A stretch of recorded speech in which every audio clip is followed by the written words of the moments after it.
Good morning, traders and investors. My name is Roger Scott, and I'm the senior strategist at WealthPress. Today is Wednesday. It is the 10th of February. We're halfway through the second week in February of 2021. The market's going to open up in about an hour and 20 minutes or so.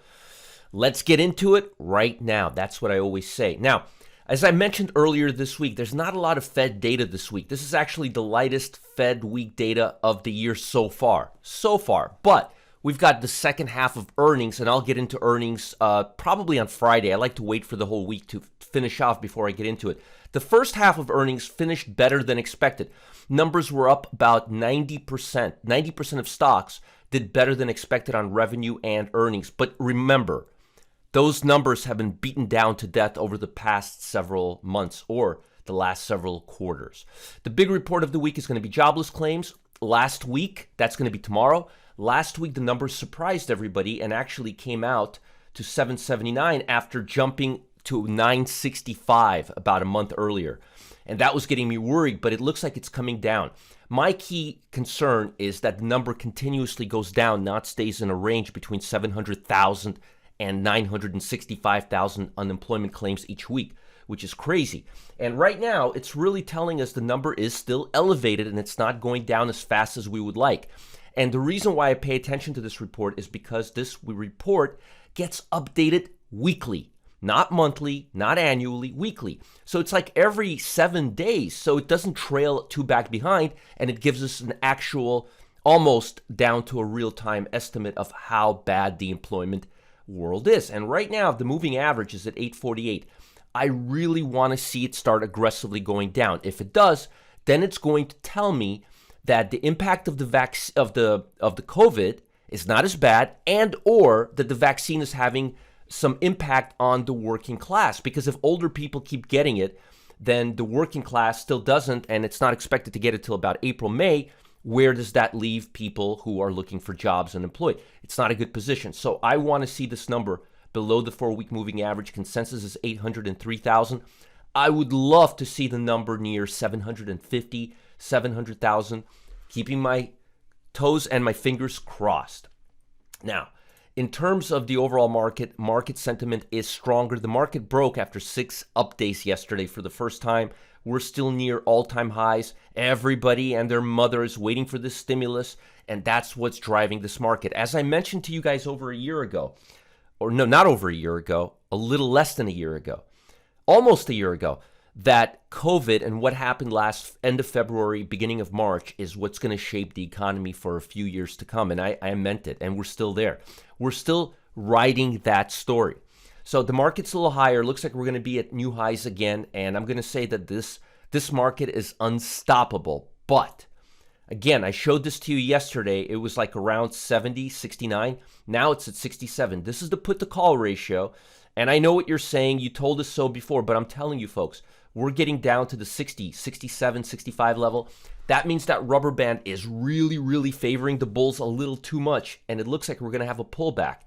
And when you take this account with the fact that the overall stock market is diverging, and I've talked about that many, many times, and the RSI level can't get to overbought level at this point, that's telling me the market is too bullish, and we are, in fact, going to have a pullback.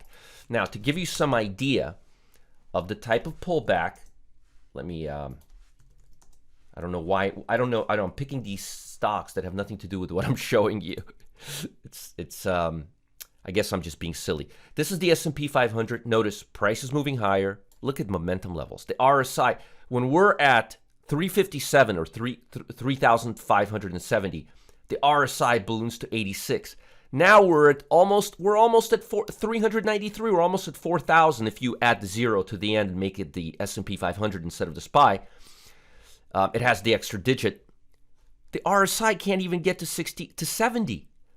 That is one hell of an overbought and diverging market. Diverging? Yes. Higher price, lower momentum levels, lower highs. And when you combine that with the put to call ratio, so this is a rubber band. This is its usual movement. It's like this right now. It's like this, and it's going to pop. And I'm not kidding. And most likely, we're just going to hit the 50-day moving average. There's a good chance we'll hit the twilight zone. We need this right now. We desperately, desperately, desperately need this right now. Otherwise, momentum levels will stop the market from going back up, and we'll just keep stretching and pulling back, and eventually the market will enter a choppy cycle. If we want to continue moving higher, and I think the market is still in a very bullish phase in light of all of the stimulus, there's a really good chance we're going to see it, but we got to get through this divergence, and the only way to do it is to a pullback. Expect a pullback to the 50-day moving average, to the 375 or the 3,750 level, depending on if you're looking at the S&P 500 or the SPY.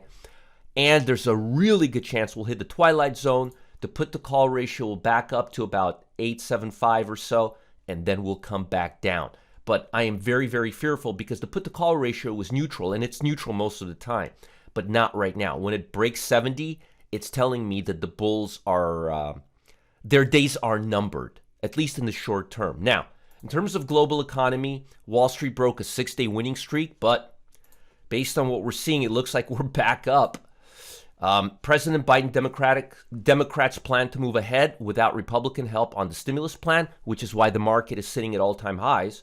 Investors' optimism has been helped by a rollout of the COVID vaccines and the Federal Reserve's promise to support the struggling economy, which again is the only reason why the market is doing what it's doing, and it's just going strong, because the economy is not 100%. It's pretty fragmented right now. You guys all know that. I've talked about it many times. Companies, now pay attention to this and maybe you want to write this down.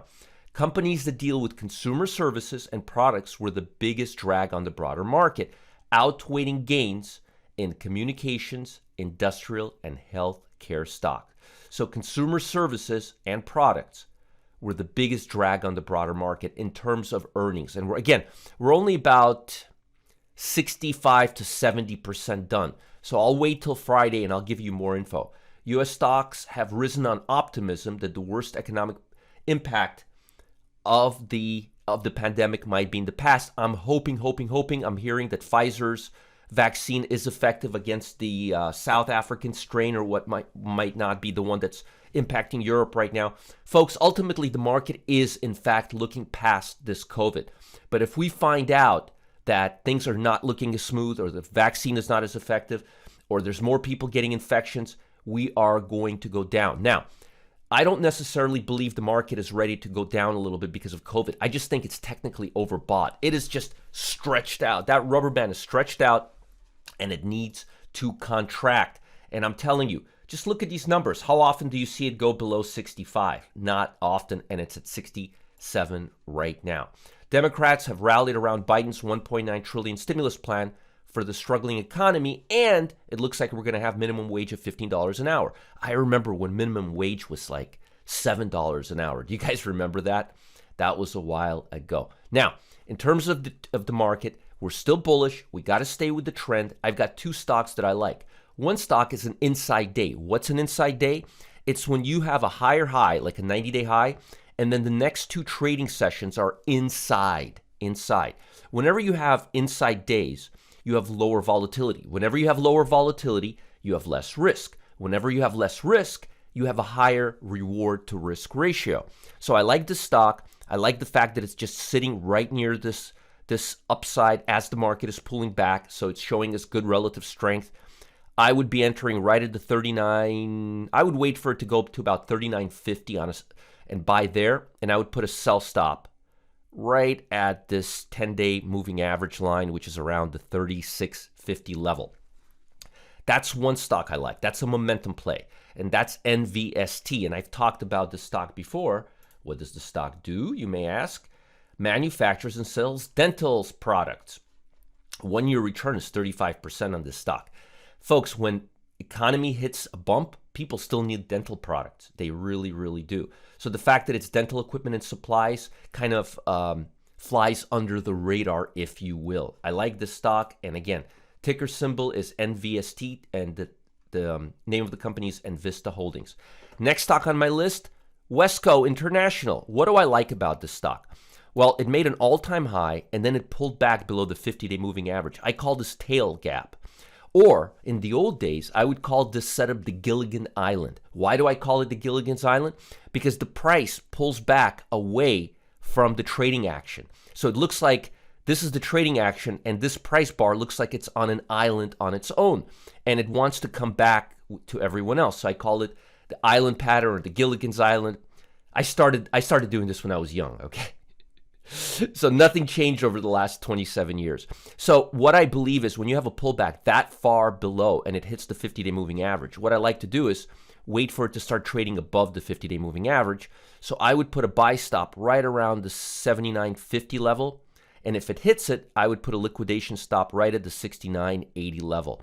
So if it starts moving back in its trend above the 50-day moving average, the odds are the Gilligan's Island will go, the bar price action will take it back home to the mainland. This is the mainland, and this is the island. Pretty funny, right? Gilligan's Island. I used to love that show when I was a kid.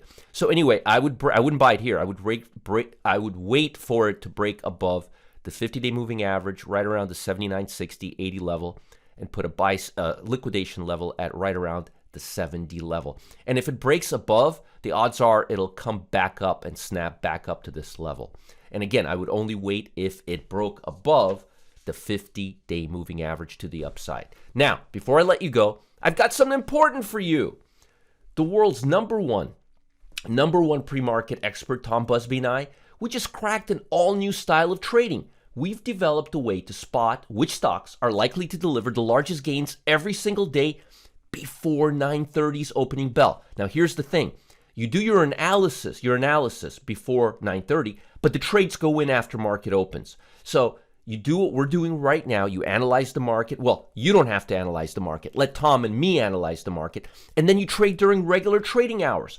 It's already given everyday traders a chance to win 20 out of 22 trades.